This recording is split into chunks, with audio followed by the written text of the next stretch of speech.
Hello everyone, welcome back to my mini blog. সকলে কেমন আছো? আশা করি খুব ভালো আছো, আমিও ভালো আছি। সো তোমাদের সাথে শেয়ার করতে চলেই আসলাম পূজাদির রিসেপশন ব্লগ। তো দেখো, এখানে আমি রেডি হতে হতে ভিডিওটা শুরু করেছিলাম, পেছনে মাও রেডি হচ্ছিল। ফাইনালি আমি রেডি হয়ে গেছি, আর আজকে আমরা অনেক আগে রেডি হয়ে গেছি। রেডি হয়ে তো আমি কয়েকটা ভিডিও করে নিয়েছি, তোমাদের সাথে আস্তে আস্তে সমস্তটাই শেয়ার করব।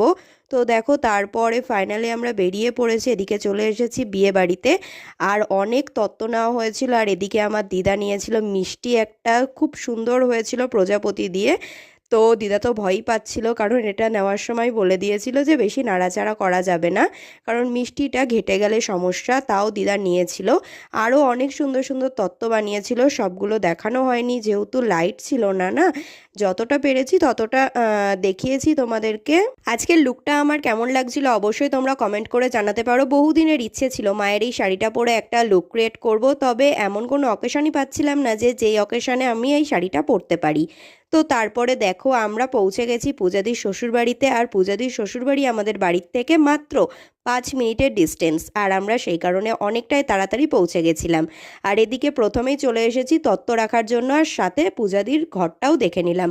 খুব সুন্দর করে সাজানো হয়েছিল, দেখতেই পাচ্ছ তোমরা ঘরটা। তারপরে আমার নজরে পড়েছে এই সুন্দর আয়নাটা। আর আয়না দেখলে কোন মেয়ে বলো তো নিজের মুখ না দেখে থাকতে পারে? আমি তো থাকতেই পারবো না। যাই হোক, তারপরে আমরা পূজাদির ঘর দেখে নিয়ে পূজাদির সাথে এখানে দেখা করতে চলে এসেছি। আর এখানে তো আমার দিদা সবার আগে চলে গেছে জামাইবাবুর পাশে ছবি তোলার জন্য। তারপর আমরাও একে একে ছবি তুলে নিলাম অনেকে, খুব সুন্দর লাগছিল। আর তারপরে আমি চলে এসেছিলাম এখানে আইসক্রিম খাওয়ার জন্য। আর কি কি খেলাম পূজাদির বিয়েতে সমস্তটাই তোমাদের সাথে একে একে শেয়ার করব। তার জন্য আমার চ্যানেলটাকে কিন্তু সাবস্ক্রাইব করে রাখতে হবে। তারপরে দেখো, আমরা আইসক্রিম খেয়ে নিয়ে আবারও চলে গেছিলাম পূজাদির কাছে। আর এখানে গিয়ে দেখো, আমি একটা ব্যাঙ্গালোর রোজ পেয়েছিলাম। আর সত্যি বলতে এই প্রথম আমি এত বড় একটা গোলাপ দেখলাম। তো যাই হোক, গোলাপটা আর বাড়িতে নিয়ে আসিনি, গোলাপটা ওখানে রেখে এসেছিলাম, কারণ যতই হোক একটা অচেনা বাড়ির থেকে নিয়ে আসতে ওরা কী বা ভাববে, তাই জন্য আমি আর নিয়ে আসিনি। তারপরে ফাইনালি খাওয়া দাওয়া করে আমরা বাড়িতে চলে আসলাম। ভিডিওটা কেমন লাগলো জানিও, ভালো লাগলে লাইক কমেন্ট অ্যান্ড সাবস্ক্রাইব করে দিও। দেখা হচ্ছে নিউ ভিডিওতে। আজকের মতন গুড নাইট, বাই।